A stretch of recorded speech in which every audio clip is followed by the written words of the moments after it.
Hey guys, this is Apex of War. I want you guys to take a moment and watch the gameplay.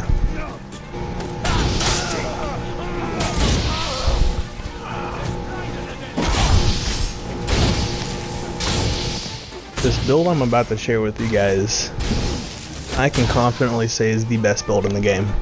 You're not going to find anything better on YouTube, you're not going to find anything better on Reddit.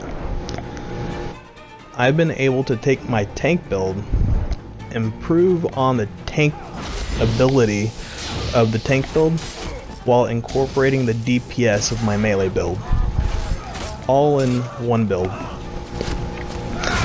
I'll show you how I did that here in just a moment, but just watch, see how overpowered this is. This is on Xbox, I'm not using any mods, this is a legit build.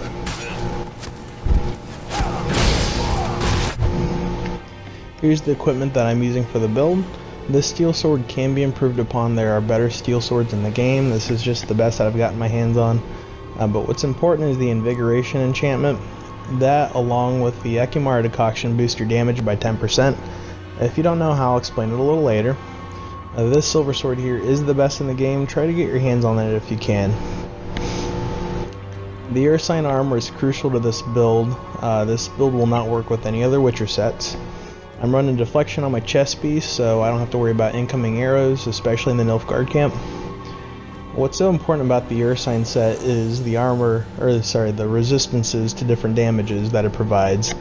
Without that, this build doesn't work. You can't be nearly the tank that you saw in the gameplay if you're running another Witcher set.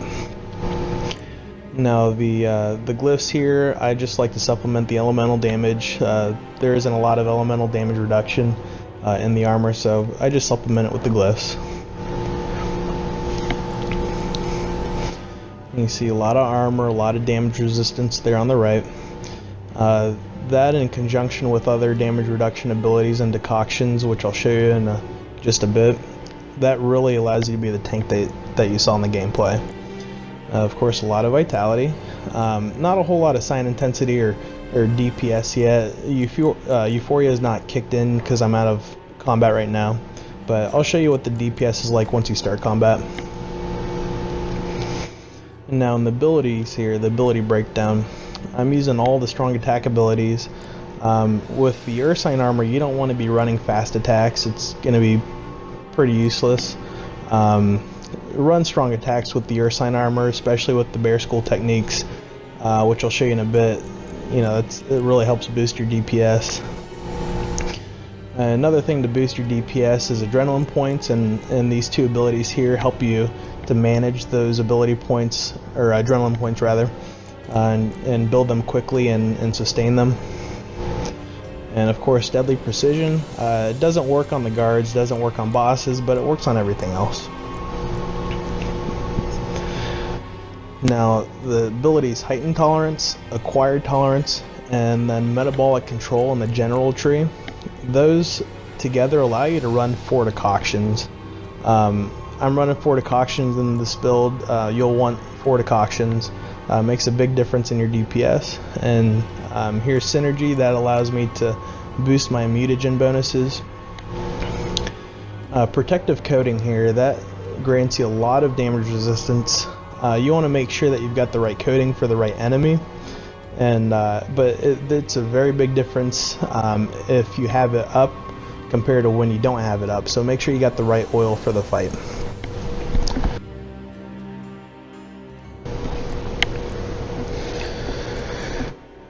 Showing you here Killing Spree. Killing Spree works perfectly with Hunter's Instinct, if I can find it. There we go.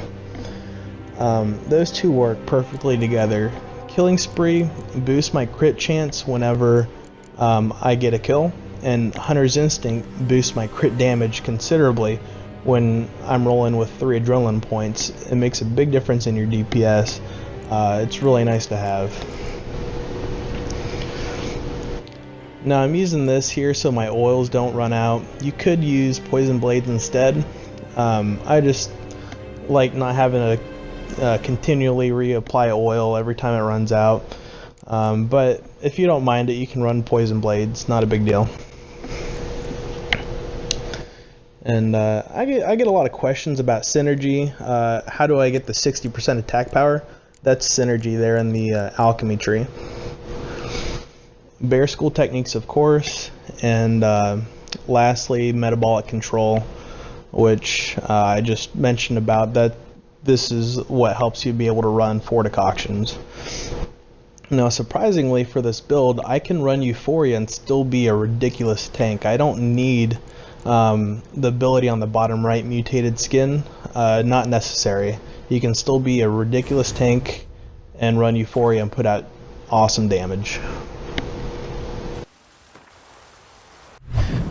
Now, before I get this gameplay started, I want to show you guys I'm not trying to bullshit you guys. I run Death March on all my gameplay, including this one. I just don't want somebody to see the footage and try to call bullshit. You can't. Here it is. Now, this build runs 4 decoctions. Because it runs 4 decoctions, you can't pop any potions.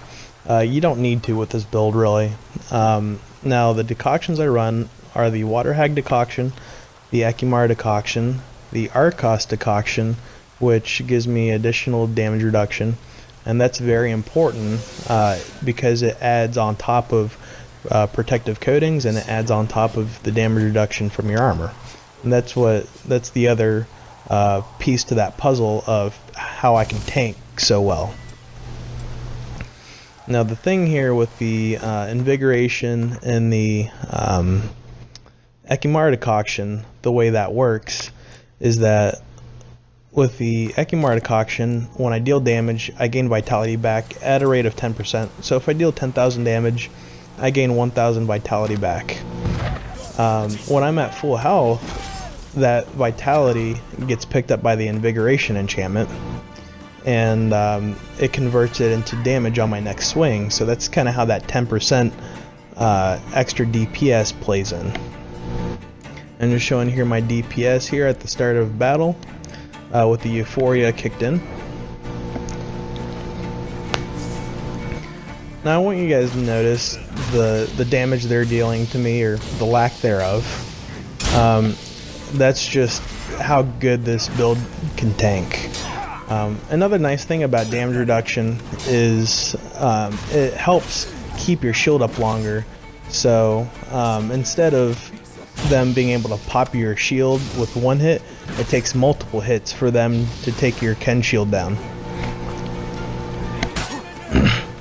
So I've got full adrenaline points here. I'm gonna go ahead and I'll show you my DPS here.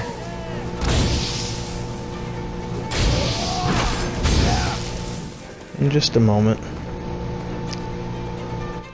Okay, so this is with 3 adrenaline points up.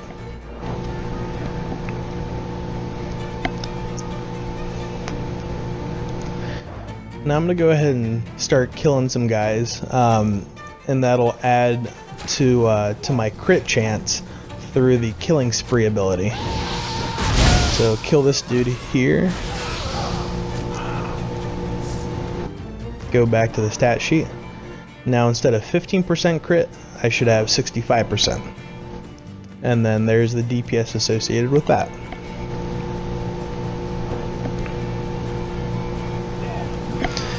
I get one more kill there. Now I should have just over 100%. Now the DPS that's calculated, if you have more than 100% crit, it does overcalculate a little bit, but you're still talking, you know, close to 12,000 DPS without the overcalculation. I'm just gonna pop something small here, try to get my toxicity up just a little bit higher. Now I said I couldn't run any potions, but I only have 18 extra toxicity, so I gotta pop like one of those utility potions that only has a 15 toxicity value to it. I'll just go ahead and pop this. So there you go, got it a little bit higher.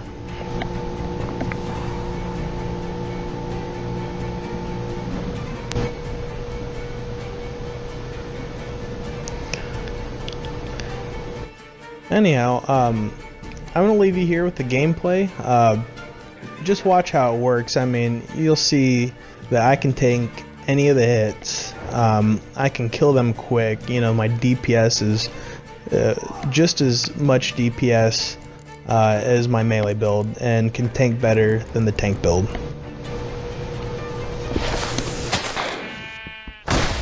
Hit the like and subscribe buttons below if you like the video and want to see more. I'll be bringing you some more Witcher content. So stay tuned, and thanks for watching, guys.